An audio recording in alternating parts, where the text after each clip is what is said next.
Хуульч шууха Монгол Улсын засгийн газрын тохируулагч ба хэрэгжүүлэгч агентлаг, чиг үүрэг, эрх зүйн суурь, бүтэц, шинжиллийн практик судалгааг танилцуулж байна.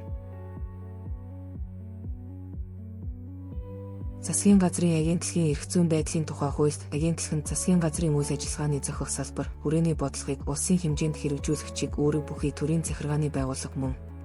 Засгийн газар нь тохируулах болон хэрэгжүүлэх чиг үүрэг бүхий агентлагтай байж болно гэж заажээ. Тохируулагч болон хэрэгжүүлэгч агентлаг гэсэн хоёр үндсэн ангилал нь зөвхөн бүтэц зохион байгуулалт, эрх мэдлийн хүрээгээр ялгарх төдий биш, харин төр иргэн, төр зах зээл, төр бизнесийн харилцаанд өөр чиг үүрэг хариуцлагын хүрээтэйгээр оролцдог онцлогтой юм.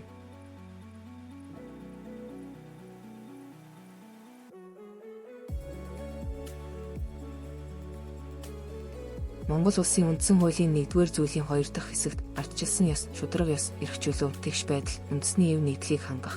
Хууль дээдлэх нь төрийн үйл ажиллагааны үндсэн зарчим мөн хэмээн заасан ба агентлаг нь үйл ажиллагаанд тэргүүн ээлжид энэхүү зарчмыг баримтлана. Үүнээс гадна төрийн үйлчлэгийг жигд чанартай, шуурхай, хүртээмжтэй хүргэх, ил тод, мэргэжсэн байх, хууль ёсыг сахих, үйл ажиллагааныхаа төлөө хариуцлага хүлээх зарчмыг баримтлан ажилладаг байна.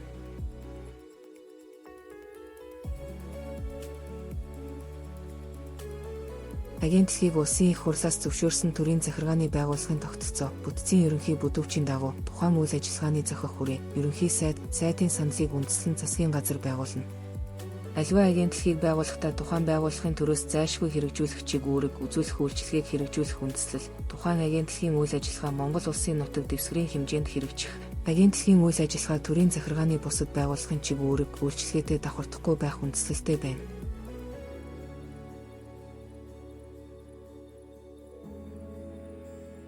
Харин тухайн агентлагаас хэрэгжүүлж байсан чиг үүрэг үйлчилгээ нь төрийн чиг үүрэг үзүүлэх үйлчилгээнд хамаарахгүй болсон тохиолдолд засгийн газар төрийн захиргааны байгууллагын тогтолцоо, бүтцийн ерөнхий бүдүүвчид тусгагдсан агентлагийг өөрчлөн байгуулж, эсвэл татан буулгаж болно. Агентлагийг нийлүүлэх, нэгтгэх, хуваах, тусгаарлах замаар өөрчлөн байгуулдаг байна.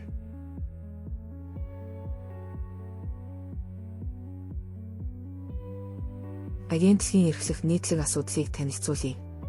Агентлагийн эрхлэх нийтлэг асуудалд хууль тогтоомж ерөнхийлөгчийн зарлиг, засгийн газрын болон сайдын шийдвэрийг биелүүлэх ажлыг эрхэлсэн хүрээ, салбарын хэмжээнд зохион байгуулж биелэлтийг хангах. Холбогдох хууль тогтоомж ерөнхийлөгчийн зарлиг, засгийн газрын болон сайдын шийдвэрийг сурталчлах, тэдгээрийг хэрэглэж байгаа практикийг судалж, боловсроомгүй болгох санал боловсруулж сайдад танилцуулах. Төсвийн хүрээний мэдээллийн төсөлд өгөх саналыг үндэслэл тооцоотой боловсруулах. Агентлагийн хэтийн болон дунд хугацааны стратегийн төлөвлөгөө, үндсэн чиглэл, төсвийн төслийг хуульд заасан нөхцөл үндэслэлээр хугацаанд нь боловсруулж, төсвийн ерөнхийлөн захирагчид оруулах. Хуульд өөрөөр заагаагүй бол аймаг нийслэлийн засаг даргын тамгын газрын бүтцийн нийж, засаг даргын дэргэдэх холбогдох байгууллагад эрхэлж буй ажлын чиглэлээр мэргэжил арга зүйн туслалцаа үзүүлэх.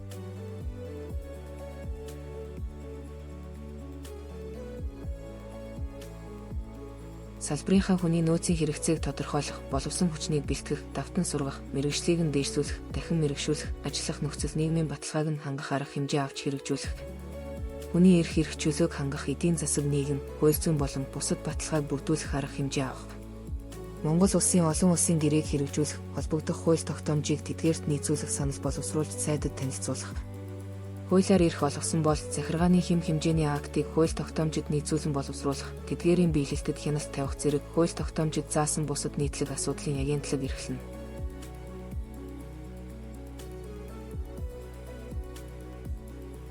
Монгол Улсын захиргааны байгууллагын тогтолцоонд засгийн газрын тохируулагч болон хэрэгжүүлэгч агентлагуудаас гадна бие даасан зохион байгуулалт бүхий тодорхой чиг үүрэгтэй хуульд заасан агентлагууд оршдог. Ийм байгууллагуудын нэг хэсэг нь улсын их хурлаас томилогдох бүтцтэй байх бөгөөд жишээлбэл үндэсний аудитын газар, сонгуулийн ерөнхий хороо, хүний эрхийн үндэсний комисс зэрэг нь үндсэн хууль болон тусгай хуулиар тогтоосон улс төрөөс хараат бус байх зарчимд тулгуурладаг.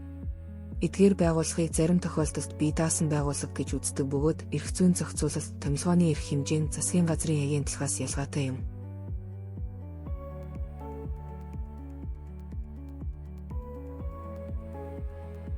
Захиргааны байгууллагын тогтолцоог ангилах, чиг үүргээр нь ялган зохион байгуулах хандлага нь 20-р зууны дунд үеэс нийтийн үйлчилгээ, менежментийг оновчтой зохион байгуулах онолуудтай уялдаж хөгжижээ. Монгол Улсын захиргааны байгууллагын тогтолцоог онолын үүднээс тайлбарлахад нийтийн захиргааны шинжилэл, байгууллагын үүрэг хариуцлагын ялгаа, төвлөрлийг сааруулах зэрэг олон үзэл баримтлал, онолын загварууд хамааралтай. Эдгээр онол нь тохируулагч болон хэрэгжүүлэгч агентлагийг ялган таних, эрх зүйн хүрээнд хэрхэн суурилахыг ойлгоход онцгой ач холбогдолтой билээ.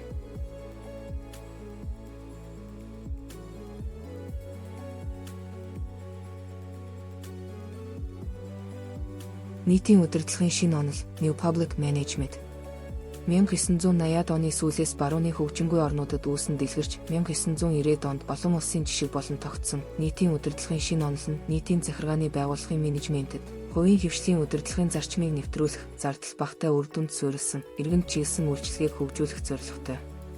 Энэхүү онол төрийн байгууллагыг полиси тодорхойлогч, тохируулагч буюу зохицуулагч байгууллага, хэрэгжүүлэгч буюу гүйцэтгэгч агентлаг гэж ялган ангилдаг. Уг онолын дагуу үүргийг ийхүү наривчлах нь эс тод байдал, үр ашиг, иргэдэд хүрэх үйлчлэгээний чанарыг нэмэгдүүлдэг гэж үздэг. Нийтийн удирдлагын шинэ онолын их үндсийг Кристофер Худ тавьсан ба түүний Public Management for All Seasons өгүүлэл олонний анхаарлыг ихэд татсан байдаг. Тэрээр чиг үүрэг ангилал, үр ашиг, хариуцлага, хувийн хвшлийн менежментийн зарчмуудын нийтийн удирдлагад хэрхэн нэвтрүүлэх талаар дэлгэрэнгүй тайлбарлажээ. Энэхүү онолын үзэл баримтлал нь Азийн олон орнд, түүний дотор Монгол улсад 1990-ад оны шинжилгээний хэрэгцээ, шаардлагын улмаас зохицон нутагсан байдаг. 1996 оны засгийн газрын бүтэц зохион байгуулалтын өөрчлөлт, 2004 оны засгийн газрын агентлагийн эрх зүйн байдлын тухай хууль нь нийтийн удирдлагын шинэ онолын чиг үүрэг тус бүрийг ялгаж зохион байгуулах хэрэгцээ шаардлагыг эрх зүйн хүрээнд тусгасан жишээ юм. Түүнчлэн Франц, Герман, Япон зэрэг орны захиргааны эрх зүйн онолын судалгаанд агентлагийг засгийн удирдлагын төв байгууллагын эрх мэдлийн хүрээнд ажилтдаг, тодорхой чиг үүрэг бүхий тусгаасан байгууллага гэж тодорхойлдог байна.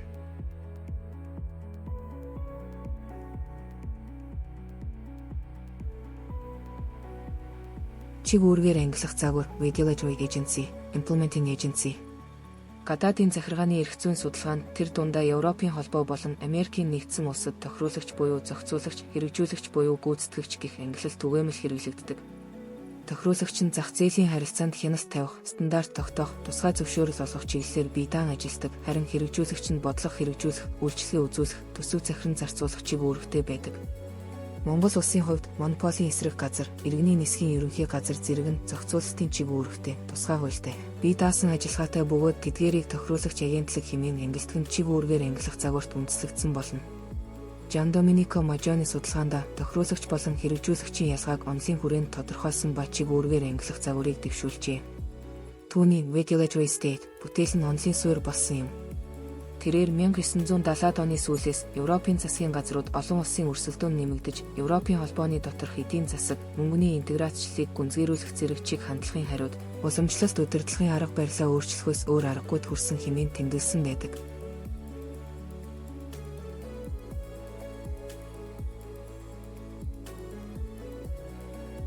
Агентийн онол Principal Agent Theory. Агентийн онол нь институтийн харилцааг захиалагч, гүйцэтгэгч байна хэмээн тайлбарладаг. Онолын дагуу засгийн газар нь принципал, харин агентлаг нь засгийн газрын даалгаврыг гүйцэтгэх үүрэгтэй эжент байна. Гэвч агентийн мэдээллийн давуу байдал, бие даасан ажиллагаа, хяналт, тайлагналын механизм зэргээс шалтгаалan захиалагч нь гүйцэтгэгчийг бүрэн зөв хянахад хүндрэлтэй тулгардаг. Тиймээс тохируулагч агентлагийн бие даасан байдал, хэрэгжүүлэгч агентлагийн төвлөрсөн удирдлагаас хамааралтай байдал, эдгээрийн ялгаа нь энэхүү онолд суурилжээ. Агентийн онолыг анхлан компанийн засаглалын хүрээнд авч үздэг байсан бол онол цааш хөгжиж мэдээллийн тэгш бус байдлыг зохицуулах хэрэгсэл болсон байна. Агент үүрэг хариуцлага ухамсарласан байх ёстой ба түүнийг үүргээ гүйцэтгэхэд тодорхой хэмжээний бие даасан байдлыг баталгаажуулах ёстой юм. Хари Миллер агентийн онолын төр, агентлаг, иргэн гэсэн гурван талт харилцаанд хэрхэн хэрэглэгдэж байгаа талаар нийтлэлтэй бичжээ.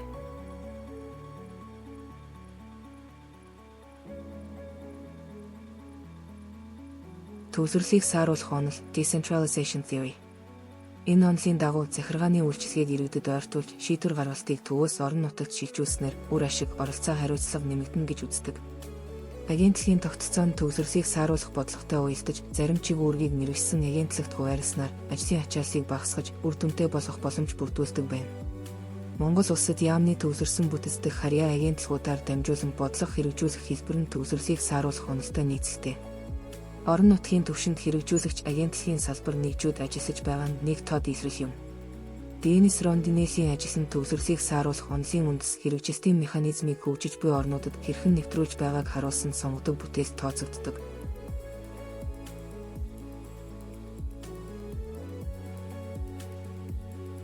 Нийтийн салбарын шинжилэл, public sector reform. Эдийн засгийн хамтын ажиллагаа ба хөгжлийн байгууллага нийтийн захиргааны байгууллагын бүтэц, хэрэгжилтийн шинжилэл, нийтийн удирдлагын шинэ онол, гүйцэтгэлд суурилсан менежмент зэрэг асуудлаар албан ёсны чиглэл зөвлөмж гаргасан байдаг. Тус байгууллага нийтийн бүтцийн шинжилгээг хариуцлага, үр ашиг, иргэдэд хүргэх чанар гэсэн 3 үндсэн шалгуураар хэмждэг байна. Тохируулагч агентлагийг бие даалгах, хэрэгжүүлэгч агентлагийг бодлого тодорхойлогч байгууллагын удирдлагын хяналтад байлгах зарчим нь 2000 оноос хойш сайн засаглалт чиг хандлагын гол хэсэг болсон. Монгол улсад засгийн газрын тогтоолоор тохируулагч ба хэрэгжүүлэгч агентлагийг ангилан шинжилж баталдаг нь олон улсын хандлагын тусгал юм.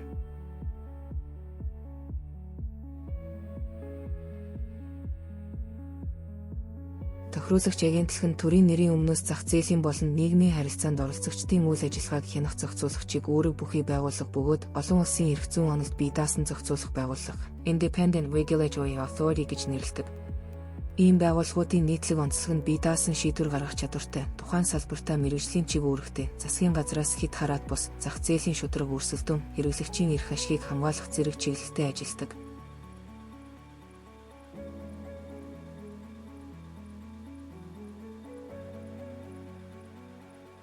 Монгол улсын засгийн газар тогтоол гарган тохируулагч болон хэрэгжүүлэгч агентлагийн жагсаалтыг шинжилэн баталсан. Нэг биеийн тамир спортын улсын хороо, үндэсний хэмжээний спортын бодлого хэрэгжүүлэх, зохицуулалт. 2 зэвсэгт хүчний жанжин штаб, зэвсэгт хүчний стратеги, төлөвлөлт, удирдлага, зохицуулалт. 3 иргэний нисхийн ерөнхий газар, иргэний агаарын тээврийн аюулгүй ажиллагаа, зохицуулалт, стандарт хяналт. 4 монополийн эсрэг газар, өрсөлдөөний орчныг зохицуулах, монопол болон давмгай байдалтай аж ахуйн нэгжүүдийн үйл ажиллагаанд хяналт тавих, хэрэглэгчийн эрх ашигын хамгаалалт. 5 онцгой байдлын ерөнхий газар, гамшигын эрсдлийг бууруулах, урьдчилан сэргийлэх, хариу арга хэмжээ. 6 стандарт, хэмжилт зүйн газар, стандартчлал, тохирлын үнэлгээ, хэмжилт зүйн хяналт. 7 тагнуулын ерөнхий газар, үндэсний аюулгүй байдлыг хангах чиглэлээр тагнуулын ажиллагаа. 8 төрийн тусгай хамгаалалтын газар, төрийн өндөр албан тушаалтнууд болон төрийн объектуудын хамгаалалт. 9 хил хамгаалах ерөнхий газар, улсын хил хамгаалалт, хилийн хяналт зохион байгуулалт. 10 цагдаагийн ерөнхий газар, хууль сахиулах, нийгмийн хэв журам сахиулах, гэмт хэрэгээс урьдчилан сэргийлэлт.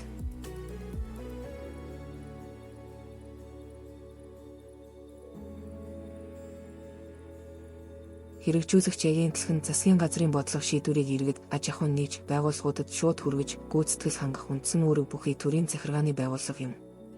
Эдгээр агентлаг нь олон улсын эрх зүйн нэр томьёонд Implementing Agency, Executive Agency гэж нэрлэгддэг бөгөөд нийтийн үйлчилгээний чанар хүртээмж, хариуцлагатай уялдаатай байдаг.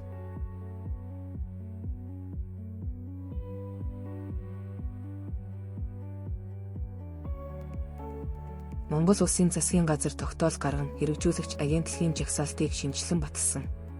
1 архивын ерөнхий газар, төрийн архивын хадгалалт, бүртгэл, хандлт, баримтын зохион байгуулалт. 2 ашигт малтмал газрын тосны газар, ашигт малтмалын хайгуул, олборлолт, лиценз, хяналт. 3 биеийн тамир спортын газар, олон нийтэд биеийн тамир спортыг дэмжих, арга хэмжээ зохион байгуулалт. 4 боловсролын ерөнхий газар, боловсролын бодлого хэрэгжүүлэх, хяналт шинжилгээ. 5 галийн ерөнхий газар, бараа бүтээгдэхүүний хил нэвтрэлт, бүрдүүлэлт, хяналт, галийн татвар хураамж. 6 гадаадын иргэн харьяатын газар, гадаад иргэний оршин суух, виз, харьяаллын асуудлыг зохицуулалт. 7 газар зохион байгуулалт, геодез, зураг зүйн ерөнхий газар, газрын харилцаа, кадастр, зураг зүйн үйл ажиллагааны зохион байгуулалт. 8 жижиг дунд үйлдвэрийн газар, жижиг дунд үйлдвэрийн бодлого хэрэгжүүлэх, дэмжих хөтөлбөр. 9 мал эмнэлгийн ерөнхий газар, малын өвчнөд тэмцэх, хорио зээр, вакцинжуулалт. 10 нийгмийн даатгалын ерөнхий газар, нийгмийн баталгаа, шимтгэл, тэтгэвэр тэтгэмж олголт.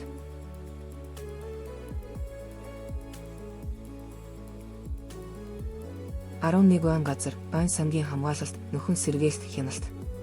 12 оюуны өмчийн газар, патент, зохиогчийн эрх, оюуны өмчийн бүртгэл, хамгаалалт. 13 соёл урлагийн газар, соёлын өв, урлагийн бодлого. 14 татварын ерөнхий газар, татварын бүртгэл, ногдуулалт, хураалт, хяналт, хэрэгжилт. 15 төмөр замын газар, төмөр замын сүлжээний хөгжил, стандарт, зохицуулалт. 16 төрийн өмчийн бодлого, зохицуулалтын газар, төрийн өмчийн бүртгэл, үнэлгээ, ашиглалт, шилжилт хөдөлгөөний зохицуулалт. 17 төрийн худалдан авах ажиллагааны газар, төсвийн хөрөнгөөр бараа, ажил, үйлчилгээ худалдан авах үйл явцын зохицуулалт. 18 төрийн цахим үйлчилгээний зохицуулалтын газар, төрийн цахим үйлчилгээний стандарт, зохицуулалт, хяналт. 19 улсын бүртгэлийн ерөнхий газар, иргэн, эд хөрөнгө, хуулийн этгээдийн бүртгэл, мэдээллийн сан. 20 ургамал хамгааллын газар, хортон шавж, ургамлын өвчнөд тэмцэх, 20 цээр.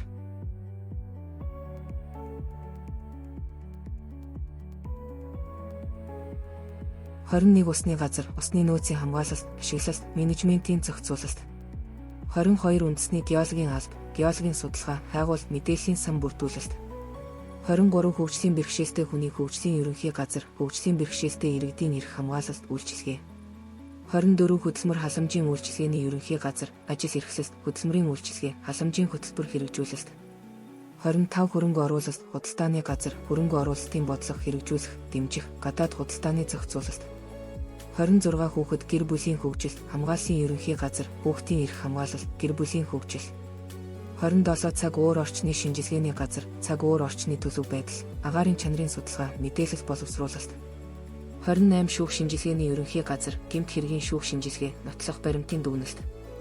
29 шүүхийн шийдвэр гүйцэтгэх ерөнхий газар, шүүхийн шийдвэрийн биелэлт, хорих ангиудын удирдлага. 30 эмнэлгийн хэрэгслийн хяналт зохицуулалтын газар, эмийн бүртгэл, чанарын хяналт, тусгай зөвшөөрөл. 31 эрүүл мэндийн даатгалын ерөнхий газар, эрүүл мэндийн тусламж, үйлчилгээний санхүүжилт даатгал.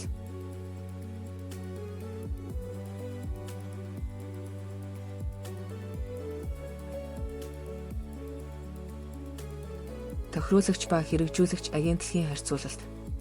Монгол Улсын захиргааны байгууллагын бүтэцдэх тохируулагч болон хэрэгжүүлэгч агентлагууд нь гүйцэтгэх эрх мэдлийг хэрэгжүүлэх үндсэн хоёр хэлбэр бөгөөд чиг үүрэг, зохион байгуулалт, эрх зүйн үндэслэл, үйл ажиллагааны цар хүрээ зэргээрээ хоорондоо тодорхой ялгаатай байдаг. Тохируулагч агентлаг нь зах зээл, нийгмийн харилцаанд хяналт шинжилгээ, зохицуулалт хийх чиглэлээр бие даасан байдлаар ажиллана. Харин хэрэгжүүлэгч агентлаг нь засгийн бодлогыг хэрэгжүүлж, үйлчлэгээ үзүүлэх чиг үүрэгтэй байдаг. Хоёр агентлагийг харьцуулж үзье. Тохируулагч агентлагийн үндсэн чиг үүрэг нь зах зээл үйлчилгээний салбар дахь хяналт шинжилгээ, зохицуулалт бол хэрэгжүүлэгчийн бодлогын хэрэгжилтийг хангах, үйлчилгээ үзүүлэх байна. Тохируулагч агентлаг харьцангуй бие даасан шийдвэр гаргах хэрэгтэй. Хуульд заасан зохицуулалтын хэрэгтэй бол хэрэгжүүлэгч нь шууд харьяа яам, засгийн газрын бодлогын дагуу хэрэгжилт гүйцэтгэнэ. Тохируулагч болон хэрэгжүүлэгч агентлагийн албан ёсны эрх зүйн үндэслэл нь засгийн газрын бүтцийн тухай хууль, салбарын тусгай хуулиуд, захиргааны ерөнхий хууль байна. Тохируулагч агентлаг нь бие даасан тохируулагч хэлбэртэй, зарим нь олон нийтийн зөвлөлтөй байх бол хэрэгжүүлэгч нь шууд захирагдах бүтцтэй, төсвийн болон гүйцэтгэлийн хяналттай. Тохируулагч агентлагийн жишээ татвал монополийн эсрэг газар санхүүгийн зохицуулах хороо, эрчим хүчний зохицуулах хороог дурдж болно. Харин хэрэгжүүлэгч агентлагийн жишээ болгон татварын ерөнхий газар, нийгмийн даатгалын ерөнхий газар, улсын бүртгэлийн ерөнхий газрыг дурдж болно. Тохируулагч агентлагийн олон улсын нэр томьёо нь Independent Regulatory Authority бол харин хэрэгжүүлэгч агентлагийг Implementing Agency, Executive Body гэнэ. Хэдийгээр тохируулагч болон хэрэгжүүлэгч агентлагууд нь нийтэд үйлчилгээ үзүүлэх нэг цогц бүтцийн бүрэлдэхүүн хэсэг боловч чиг үүргийн ялгааг ойлгож, онолын болон эрх зүйн хувьд ангилж судлах нь захиргааны эрх зүйн онолын чухал асуудал юм. Тохируулагч агентлаг нь илүү техникийн мэргэжлийн зарим тохиолдолд улс төрөөс ангид байх шаардлагатай болдог бол хэрэгжүүлэгч агентлагууд нь төр иргэн төрөө жахуун нэгж хоорондын шууд харилцааг хангаж байдаг. Энэ нь Монгол Улсын захиргааны байгууллагын үр нөлөө, хариуцлага, иргэдэд хүрэх үйлчилгээний чанартай шууд холбоотой.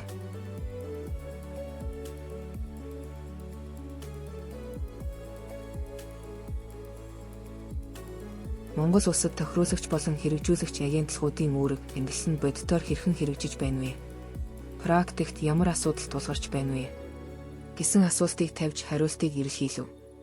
Хэдийгээр засгийн газраас тохируулагч болон хэрэгжүүлэгч агентлагийг албан ёсоор ангилсан ч бодит нөхцөл байдал дээр ангиллын дагуу агентлагууд чиг үүргээ оновчтой хэрэгжүүлж чадахгүй байгаа тохиолдол цөөнгүй байна. Юуны өмнө зарим агентлагууд нэршлийн хувьд тохируулагч хэмээн нэрлэгдсэн боловч үйл ажиллагаа, бүтэц, эрх зүйн үндэслэл, гүйцэтгэлийн хувьд үнэндээ хэрэгжүүлэгч чиг үүрэгтэй байгааг анзаарч болно. Тухайлбал зарим газар нь стандарт тогтоох, хяналт тавих биш, харин бодит үйл ажиллагаа гүйцэтгэх, төсөв зарцуулах, иргэдэд үйлчилгээ үзүүлэх зэрэг гүйцэтгэх чиг үүрэг хэрэгжүүлж байна. Биеийн тамир, спортын улсын хорооны албан ёсны ангилал нь тохируулагч агентлаг ба бодит чиг үүрэг нь үйл ажиллагаа зохион байгуулах, санхүүжилт олгох, шигшээ баг удирдах боловч гүйцэтгэх чиг үүрэг давмгай тул хэрэгжүүлэгч агентлагт илүү тохирно. Иргэний нисхийн ерөнхий газар нь тохируулагч агентлаг ба агаарын тээвэр, нислэгийн үйлчилгээний шууд зохион байгуулалт, мэргэжлийн удирдлага зэргийг зохицуулах чиг үүрэгтэй ч хэрэгжүүлэгч үүрэг бүхий бүтэц давмгай. Ийм эмнэлгийн хэрэгслийн хяналт зохицуулалтын газар нь эмийн бүртгэл чанар стандартад хяналт тавих, тусгай зөвшөөрөл олгох ба эдгээр нь тохируулагч чиг үүрэг байтал хэрэгжүүлэгч ангилалтай. Үүнээс гадна бие даасан зохицуулалтын байгууллага гэсэн нэр томьёог хэрэглэдэгч тухайн агентлаг нь сайд болон харьяа яамнаас төсөв хүний нөөц удирдлагын хувьд шууд хараад байгаа тохиолдолч түгээмэл. Жишээлбэл эмийн бүртгэл эмнэлгийн хэрэгслийн хяналт хариуцсан байгууллагууд нь зохицуулалт хийх нэрийн дор шийдвэр гаргах чадамжтай боловч бодитоор яамны шууд удирдлах шийдвэрээс бүрэн хамаарч байна. Энэ нь тухайн байгууллагын бие даасан байдлыг сулруулж олон улсын стандарттай нийцэхгүй нөхцөл үүсгэх эрсдэлтэй. Ийм байдлаар нэр томьёо, чиг үүрэг, гүйцэтгэлийн уялдаа алдагдсан нь агентлагийн тогтолцооны хууль зүйн тодорхой бус байдал, хариуцлага сулрах, иргэдийн итгэл буурах зэрэг ноцтой сөрөг үр дагавар авчрах магадлалтай.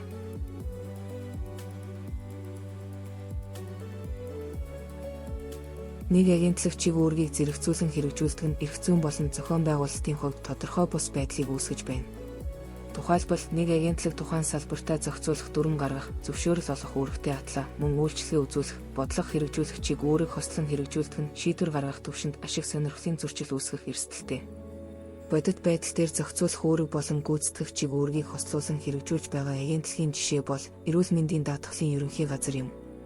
Эрүүл мэндийн даатгалын ерөнхий газрыг албан ёсоор хэрэгжүүлэгч агентлагийн ангилалд оруулсан байдаг. Гэтэл бодит байдалд тохируулагч болон хэрэгжүүлэгч үүргийг хослуулан гүйцэтгэж байна. Эрүүл мэндийн даатгалын ерөнхий газрын тохируулагч чиг үүрэгт нь эрүүл мэндийн байгууллагуудтай гэрээ байгуулах, эмийн үнийн хязгаар тогтоох, эмийн багц, үйлчилгээний жагсаалт, тарифт хяналт тавих, хэрэглэгчийн эрхийг хамгаалах зохицуулалтын шийдвэр гаргах орно. Харин хэрэгжүүлэгч чиг үүрэгт нь даатгуулагч иргэдэд эрүүл мэндийн даатгалын үйлчилгээ хүргэх, шимтгэл хураах, даатгалын төлбөр тооцоо хийх, эмнэлэг, иргэн хоёрын хооронд гүйцэтгэлийг зохион байгуулах хамаарна.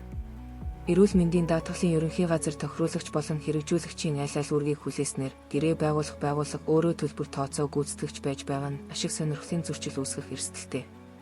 Үгээрч зогсохгүй хяналт тавих байгууллага өөрөө мөнгө хуваарлж байгаа нөхцөлд шийдвэр гаргалтын ил тод байдал, хариуцлага алдагдах магадлалтай.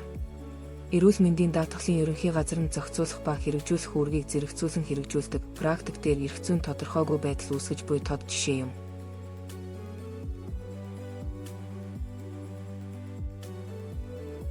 Монгол улсад агентлагуудын бүтэц чиг үүргийн эрх зүйн үндэслэл нь засгийн газрын бүтцийн тухай хууль, засгийн газрын агентлагийн эрх зүйн байдлын тухай хууль, тухайн агентлагийн үйл ажиллагаанд хамаарах салбарын хууль, мөн засгийн газрын тогтоол журмаар зохицуулагддаг. Гэвч практикт эдгээр хууль хоорондоо уялдаа холбоос бол зарим агентлагийн эрх мэдэл тодорхойгүй, давхардсан байдалтай байгааг ажиглаж болно. Нэгдүгээрт агентлагийн бодлого тодорхойлох эрх хэмжээ болон бодлого хэрэгжүүлэх үүргийн ялгаа бүрхэг байдаг. Зарим агентлаг тодорхой салбарт бодлого боловсруулахад шууд оролцож байгаа ч эрх зүйн хувьд тэдгээр нь бодлого тодорхойлагч биш, хэрэгжүүлэгч гэж ангилагдсан байдаг. Энэ нь бодлогын хариуцлагыг хэн үүрэх вэ гэх асуудлыг тодорхойгүй болгож байна. Боловсролын ерөнхий газрыг жишээ болгон тайлбарлая. Тус газар нь бодлогын хэрэгжилт хариуцах гүйцэтгэгч байгууллага хэмээн ангилагдсан боловч бодлого боловсруулахад шууд оролцож зарим тохиолдолд яамны бодлогын чиглэлийг тодорхойлох төвшөнд нөлөөлдөг. Тухайлбал ерөнхий боловсролын сургалтын хөтөлбөр, шалгалтын тогтолцоо, цахим боловсролын арга хэмжээ зэрэг нь боловсролын сайдын бодлого мэт харагдаж байгаа ч практикт тухайн агентлаг боловсруулдаг. Үүний улмаас энэ бодлогын шийдвэрийн хариуцагч нь хэн бэ гэсэн хариуцлагын асуудал тодорхойгүй болж сайд, агентлаг, дунд шатны байгууллагууд хооронд эрх үүргийн ялгаа бүдгэрэх нөхцөл бүрдсэн байна. Энэ нь агентлагуудын бодлого тодорхойлох болон бодлого хэрэгжүүлэгчийг үүргийг хууль зүйн хувьд нарийн ялгаж өгөөгүйгээс шийдвэр гаргалтын ил тод байдал, хариуцлагын тогтолцоо алдагдах эрсдэлтэй байдлын тод жишээ юм.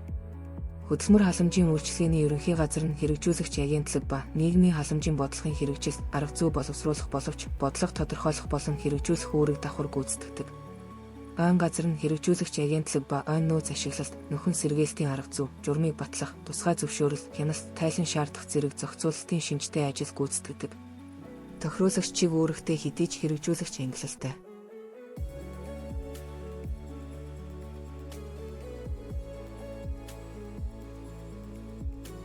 (2000-аас 2024 оны хооронд Монгол улсын засгийн газрын харьяа агентлагийн тоо хэрхэн өөрчлөгдсөн. Тэр дундаа тохируулагч болон хэрэгжүүлэгчээр ялган динамикийг харахад хэд хэдэн зүйл ажиглаж болно.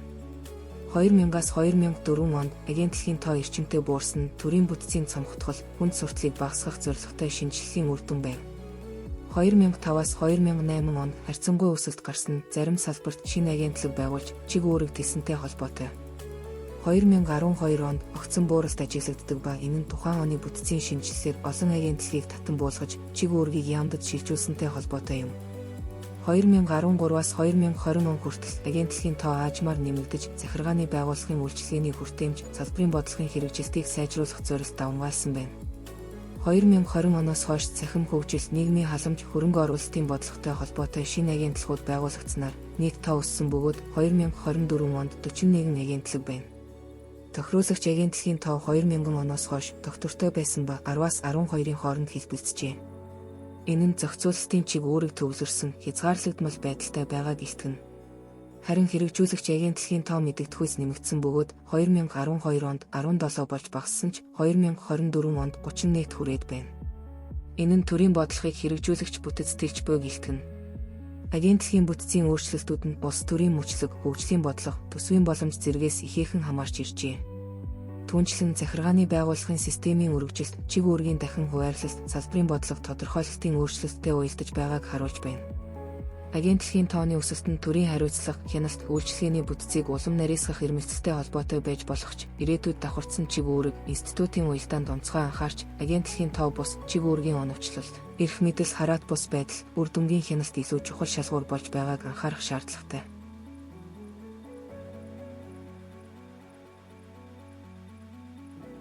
Дүгнэлтийг танилцуулъя.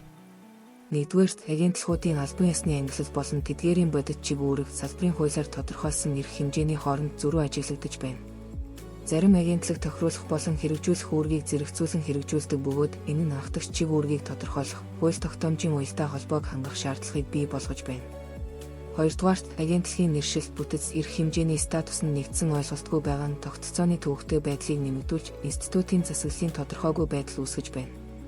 Жишээлбэл газар, хороо, ерөнхий газар гэх нэршил нь эрх зүйн статустайгаа нийцэхгүй тохиолдолж байна. Гуравдугаарт, зохицуулалтын чиг үүрэг бүхий агентлагуудын хувьд бие даасан байдлыг хуульд илүү тодорхой, шууд заах шаардлага урган гарч байна. Төсөв, удирдлагын томилгоо, хариуцлагын тогтолцоо нь бодит байдал дээр улс төр, яамдын нөлөөлөлт бүртэж буй зохицуулалтын үр нөлөөг сулруулж болцсошгүй байна. Дөрөвдүгээрт, агентлагийн тогтолцоог олон улсын жишиг нэр томьёотой, мөн онлын суурь хандлагуудтай харьцуулж үзэх нь оновчтой ангилал хийх, институтын шинжилэлт төлөвлөхөд чухал ач холбогдолтой юм. Хуульч шууха, Монгол Улсын засгийн газрын тохируулагч ба хэрэгжүүлэгч агентлаг, чиг үүрэг, эрх зүйн суурь, бүтэц, шинжиллийн практик судалгааг танилцууллаа.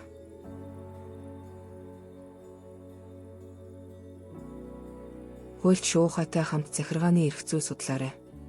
Мэдлэг бол хүч. Хамтдаа хөгжицгөөе.